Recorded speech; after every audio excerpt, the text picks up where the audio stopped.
સ્વાગત છે exam today પર મિત્રો 16 જુલાઈ 2025ના રિલેટિવ કરંટ અફેર્સની ડિસ્કશન આ વિડીયોમાં આપણે કરવાના છે. તો છેલ્લે સુધી વિડીયો સાથે બની રહેજો. કરંટ અફેર્સ ઇમ્પોર્ટન્ટ ટોપિક છે, દરેક એક્ઝામમાં પ્રશ્ન પૂછવામાં આવે છે. મિત્રો ટોપિક પર આવીએ. 16 જુલાઈ 2025 ક્વેશ્ચન નંબર 1 છે, હાલમાં કોણ રાષ્ટ્રીય આયુર્વિજ્ઞાન આયોગના નવા અધ્યક્ષ બન્યા છે? તો મિત્રો રાઈટ આન્સર છે એમાં અભિજીત શેઠ રાષ્ટ્રીય આયુર્વિજ્ઞાન આયોગના નવા અધ્યક્ષ બની ગયા છે, એનએમસી ચેરપર્સન. હાલમાં ભારતે કયા દેશમાં આયોજિત સૈન્ય અભ્યાસ તાલિસ્માન સાબરે 2025માં ભાગ લીધો છે? તો મિત્રો ભારત દ્વારા એક યુદ્ધ અભ્યાસ છે, એનું નામ છે તાલિસ્માન સાબરે 2025. ઓસ્ટ્રેલિયામાં આયોજન થયું હતું, બરાબર. તો એમાં ભારતે ભાગ લીધો છે. હવે ઓસ્ટ્રેલિયાની વાત કરીએ. કેપિટલ છે મિત્રો કેનબરા, કરન્સી છે ઓસ્ટ્રેલિયન ડોલર અને પ્રાઇમ મિનિસ્ટર છે એન્થની અલ્બનીઝ. Very important. હાલમાં કયા દેશના પૂર્વ રાષ્ટ્રપતિ મોહમ્મદુ બુહારીનું નિધન થયું છે? તો મિત્રો એ છે નાઇજીરિયાના પૂર્વ રાષ્ટ્રપતિ છે મોહમ્મદ બુહારી. મિત્રો એ નાઇજીરિયાના એક એવા રાષ્ટ્રપતિ છે જે સૈન્ય અધિકારી હતા અને એના પછી લોકતાંત્રિક રીતે નાઇજીરિયાના રાષ્ટ્રપતિ બન્યા. સ્ટારમાં કરજો, એક્ઝામમાં પૂછાઈ શકે છે. હાલમાં ગુજરાતમાં કયા સ્થળે ચિમ્પાન્જીને પ્રવાસીઓ માટે ખુલ્લા મૂકવાનો નિર્ણય કરાયો છે? તો ચિમ્પાન્જી મિત્રો એક વાંદરાની પ્રજાતિ છે, સ્માર્ટ વાંદરા એમને કહેવામાં આવે છે. એકતાનગર જે છે મિત્રો, એકતાનગર એક અત્યારે જ જ્યારથી સ્ટેચ્યુ ઓફ યુનિટીનું નિર્માણ કરવામાં આવ્યું હતું એના પછી રાજપીપળામાં આવેલું છે, નર્મદામાં, બરાબર. તો આ એકતાનગર ખાતે ગુજરાતમાં ચિમ્પાન્જીને પ્રવાસીઓ માટે ખુલ્લા મૂકવાનો નિર્ણય કરવામાં આવ્યો છે. Very important. વિદ્યાર્થી મિત્રો એક્ઝામ આવી રહી છે. રેવન્યુ તલાટી, ડીવાયએસઓ, એસએસસીએમટીએસ, રેલવે, જીએસઆરટીસી, ઘણી બધી પરીક્ષાઓ છે. દરેક પરીક્ષામાં એક વર્ષનું કરંટ અફેર પૂછાય. એક્ઝામ ટુડેનો મિત્રો એક વર્ષનું કરંટ અફેર સાથે Olympic, Paralympic, COVID, IPL, GI tag, બદલાયા નામ, વર્તમાન પદાધિકારી, પુસ્તક લેખક, company CEO, brand ambassador, award GK, sport GK, G20 summit, T20 world cup, FIFA world cup, election GK, Ayodhya GK, budget, champions trophy, IPL. એટલે મિત્રો topic wise તમને 30થી વધારે કરંટ અફેર્સની પીડીએફ, છેલ્લા એક વર્ષની લેટેસ્ટ મંથલી કરંટ અફેર્સની પીડીએફ, 10,000થી વધારે પ્રશ્નોનો સમાવેશ છે. તો પીડીએફ માટે માત્ર ₹200 9510411961 પર ગૂગલ પે, ફોનપે, પેટીએમ કંઈ પણ કરો, સ્ક્રીનશોટ મોકલી આપો. ફ્રેન્ડ 2 મિનિટમાં પીડીએફ મળી જશે. તમામ પરીક્ષાઓમાં 100% કરંટ અફેર મારું પૂછાય છે. કોઈએ સબૂત જોવા છે અથવા ડેમો પીડીએફ જોવી છે તો પણ આ નંબર પર તમે મને કોન્ટેક્ટ કરી શકો છો. હાલમાં સરોજ દેવીનું નિધન થયું છે, તેઓ કોણ હતા? તો મિત્રો પૂર્વમાં સરસ્વતી દેવી તરીકે ઓળખાતા એવા સરોજ દેવી એક અભિનેત્રી હતા. હાલમાં એમનું 87 વર્ષની ઉંમરમાં નિધન થયું છે. આપણે એમને શ્રદ્ધાંજલિ આપીએ. નેક્સ્ટ, તાજેતરમાં અંડર-20 ચેમ્પિયનશિપમાં ભારતની અંડર-20 ફ્રી સ્ટાઇલ રેસલિંગ ટીમે કયું સ્થાન હાસિલ કર્યું? તો બીજું સ્થાન. ભારતની અંડર-20 ફ્રી સ્ટાઇલ રેસલિંગ ટીમ બિસ્કેકમાં 2025 અંડર-20 ચેમ્પિયનશિપમાં બીજા સ્થાને રહી છે. ભારતે ફ્રી સ્ટાઇલમાં 2 ગોલ્ડ, 1 સિલ્વર અને 5 બ્રોન્ઝ મેડલ જીત્યા, કુલ 157 પોઈન્ટ સાથે, બરાબર. ઈરાન ફ્રી સ્ટાઇલમાં ટાઇટલ જીત્યું છે, બરાબર. ઈરાનની ટીમે ટાઇટલ જીત્યું છે. હાલમાં કોણે ફિફા ક્લબ વર્લ્ડ કપનો ખિતાબ જીત્યો? તો મિત્રો એ કોણે જીત્યો છે?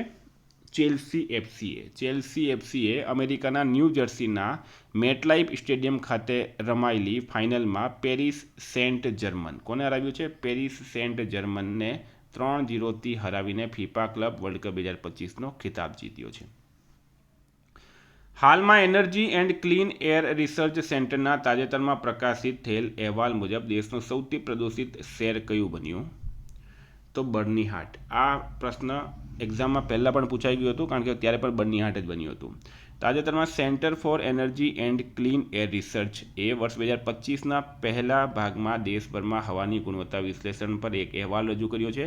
આ અહેવાલ મુજબ પ્રદૂષણની દ્રષ્ટિએ દેશના સૌથી પ્રદૂષિત શહેરોની યાદીમાં દિલ્હી હજુ પણ બીજા ક્રમે છે. આ યાદીમાં આસામ, મેઘાલય સરહદ પર સ્થિત બર્નીહાટ સૌથી પ્રદૂષિત શહેરોની યાદીમાં પ્રથમ ક્રમે છે. સંપૂર્ણ માહિતી મેં તમને આપી છે અહીંયા. હાલમાં કયા રાજ્યની સરકારે સહેલી સ્માર્ટ કાર્ડ લોન્ચ કર્યું છે? તો મિત્રો એ કર્યું છે દિલ્હી સરકારે. દિલ્હી સરકારે સહેલી સ્માર્ટ કાર્ડ લોન્ચ કર્યું. કોણે કર્યું છે? દિલ્હી સરકારે સહેલી સ્માર્ટ કાર્ડ લોન્ચ કર્યું.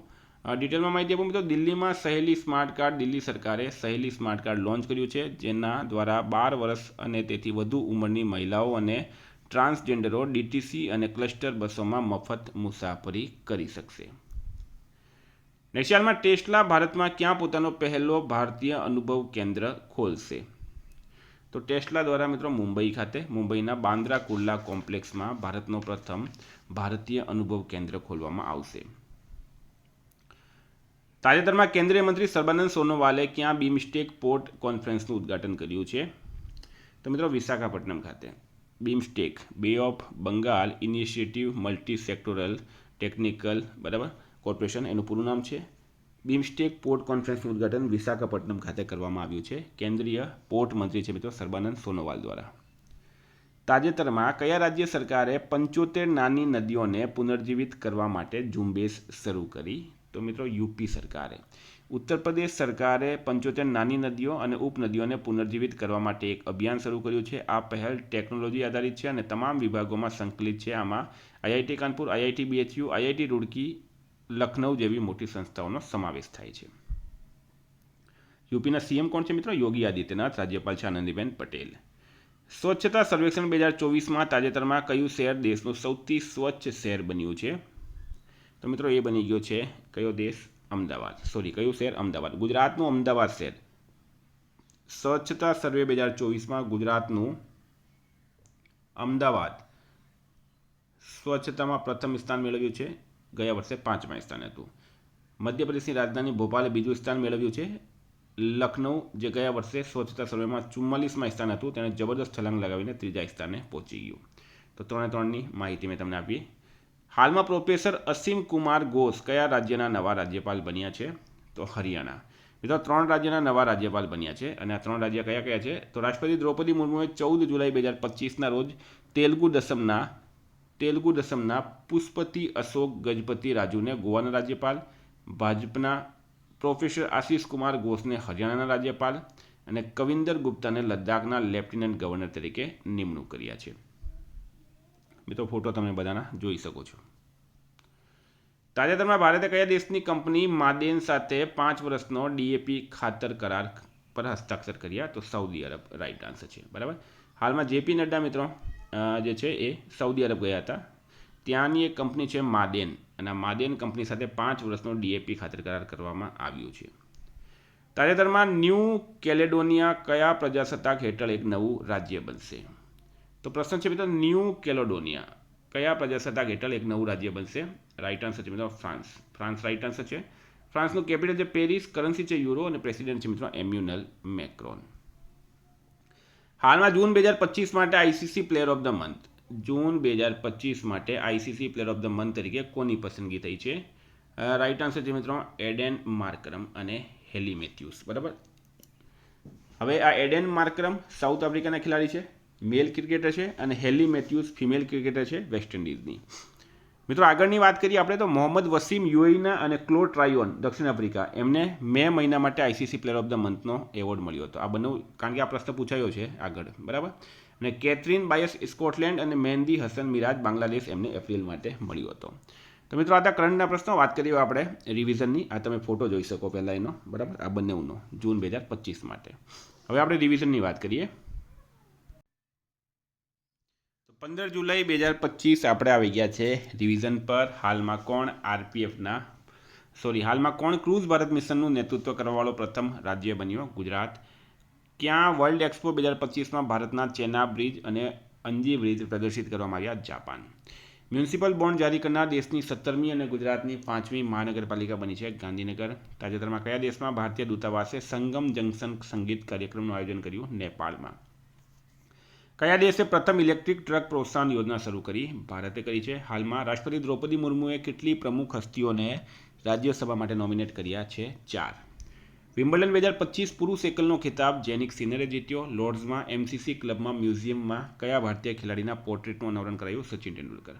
પોસ્ટ વિભાગે શ્યામાપ્રસાદ મુખર્જીની કેટલામી જયંતિ પર એક સ્મારક ટિકિટ જારી કર્યું? 125મી. અખિલ ભારતીય આયુર્વેદ સંસ્થાનનો 3 દિવસીય રાષ્ટ્રીય સંમેલન ન્યૂ દિલ્હી ખાતે શરૂ થયું. કયા દેશમાં ભારતની મદદથી બનેલ 90 આવાસોનું ઉદ્ઘાટન થયું છે? શ્રીલંકા. સ્વદેશી બેલ મેટલ ઉદ્યોગને પ્રોત્સાહન આપવા માટે તાજેતરમાં કયા રાજ્ય સરકારે એસજીએસટી ભરપાઈ યોજનાને મંજૂરી આપી? અસમ. આદિવાસી વિદ્યાર્થીઓના સર્વાંગી શિક્ષણ માટે તાજેતરમાં કઈ પહેલ શરૂ કરવામાં આવી છે? તલાશ રાઇટ આન્સર છે. હાલમાં કયા રાજ્યમાં સ્થિત જિંજી કિલ્લા યુનેસ્કો વર્લ્ડ હેરિટેજ સાઇટ જાહેર થયું છે? તમિલનાડુમાં. હાલમાં વિદેશ મંત્રી ડૉક્ટર એસ જયશંકર કયા દેશની આધિકારિક યાત્રા પર ગયા છે? તો સિંગાપુર રાઇટ આન્સર છે. તાજેતરમાં અમેરિકાના રાષ્ટ્રપતિ ડોનાલ્ડ ટ્રમ્પે મેક્સિકો અને યુરોપિયન યુનિયનમાંથી આયાત પર કેટલા ટકા ડ્યુટી લાદવાની જાહેરાત કરી છે? 30%. મિત્રો ગઈકાલે પ્રશ્ન પૂછાયું, હાલમાં ભારતીય સેનાએ અમરનાથ યાત્રીઓની સુરક્ષા માટે કયું ઓપરેશન શરૂ કર્યું? રાઇટ આન્સર તો ઓપરેશન શિવા. આજનો પ્રશ્ન છે, આરપીએફના નવા મહાનિદેશક કોણ બન્યા છે? એનો જવાબ તમારે કમેન્ટ બોક્સમાં જણાવવાનો. વિદ્યાર્થી મિત્રો, વોટ્સએપ ટેલિગ્રામની લિંક ડિસ્ક્રિપ્શનમાં છે. પીડીએફ માટે 9510411961 પર કોન્ટેક્ટ કરો. Thank you. ફરી મળીશું. જય હિન્દ, જય ભારત.